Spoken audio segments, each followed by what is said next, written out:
Hello everyone. Welcome to the Blue Cube channel. This is the fourth lesson of the Adobe Illustrator software training course, from beginner to advanced, that I'm teaching you. In this video, you will learn how to create shapes like ellipses, polygons, and stars. If you haven't subscribed to my channel yet, go under the video's description and hit the subscribe button right now so you won't miss the upcoming videos.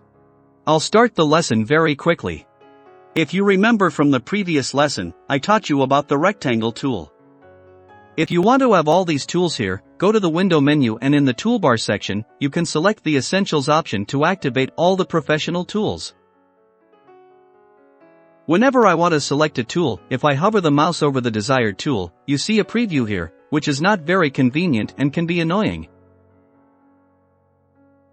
To remove the tool preview, I choose Preferences from the Edit menu and then General.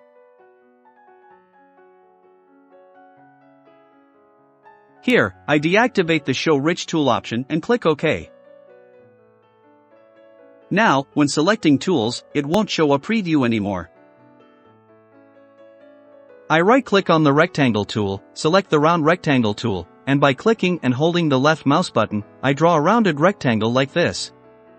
In fact, the corners of this rectangle are rounded, as I told you in the previous lesson. You can also select a regular rectangle here. By dragging these points, you can round the corners.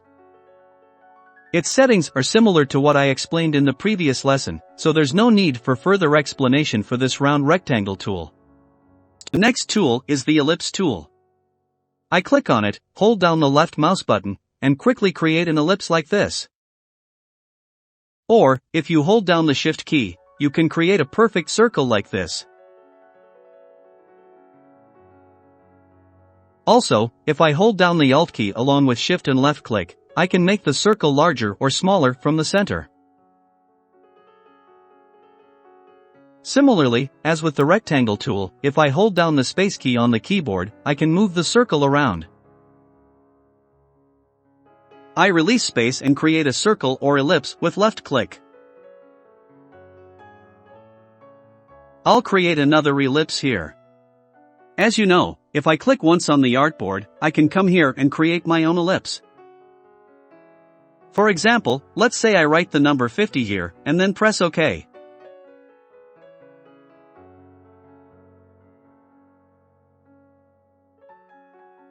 This way, a circle is created for me.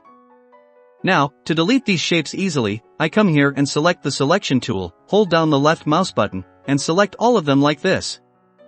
Note that a bounding box appears around these shapes. Now, by pressing the Delete key, all shapes are deleted.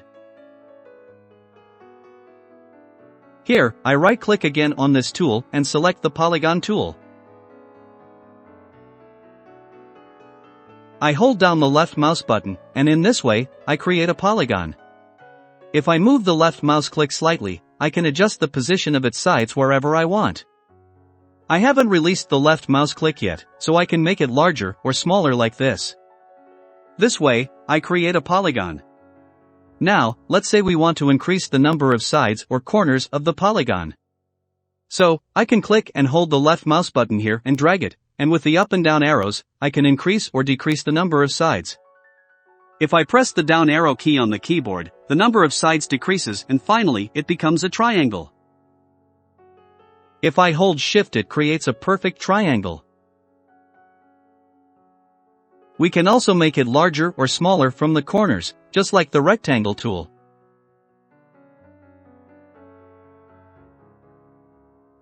Also, like the rectangle tool, if I drag these points down, you'll see that the corners of the triangle become rounded. I adjust the corner radius.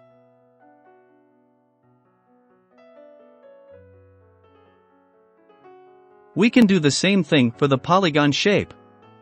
By selecting the Selection tool, I can select the polygon and move it. Using these points, I can round the corners of the polygon.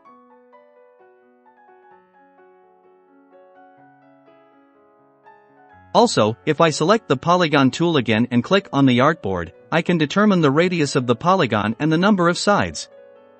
For example, I want to create a hexagon and I set the radius of the polygon to 50 mm and click the OK button.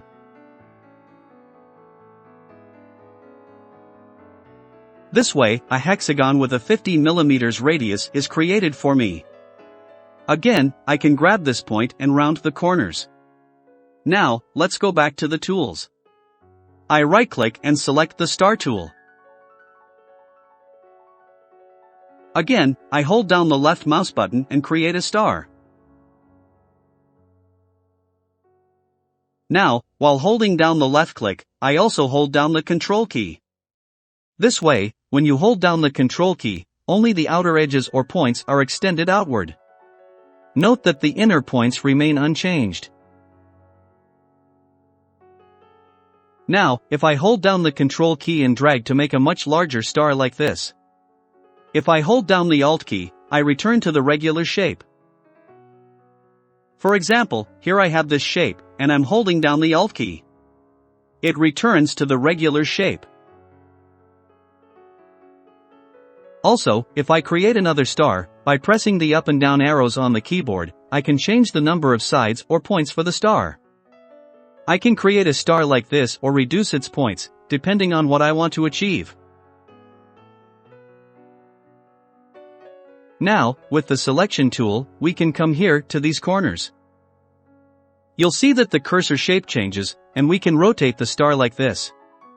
Now, whatever shape I click on, a bounding box appears around it, and I can rotate them like this, move them, or round or sharpen the corners.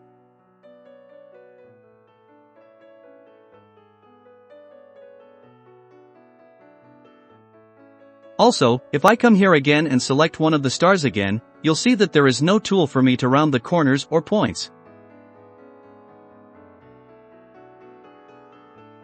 For this, we can hold down the Control key like this.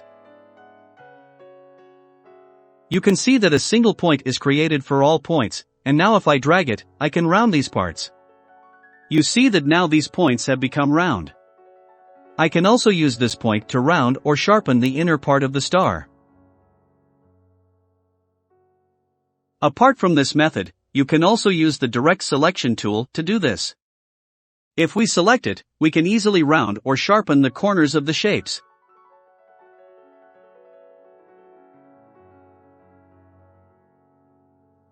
Well, I come back with the selection tool and select all the shapes like this, and press the delete key.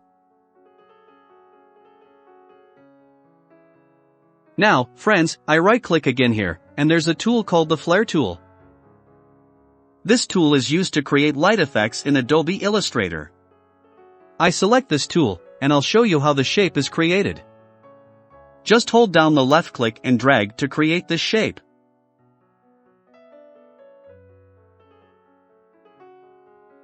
But friends, the training for this tool is very brief right now, and for now, I'm just showing you the shape like this.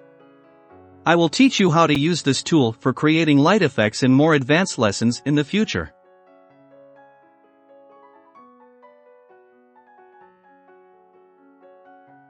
Well, in this last part of the tutorial, I want to tell you something important. If you really want to learn Adobe Illustrator or any other software effectively, you should watch the video until the end and remember the tips or even take notes. If, for example, you don't watch a few minutes of a tutorial, you may miss several tips that you will have to spend hours searching for in various projects later. So, make sure to watch the videos until the end. Thank you for staying with me until the end of this video. Remember, if you haven't subscribed to my channel yet, click the subscribe button or the subscribe below the video, and please like the video. Goodbye for now.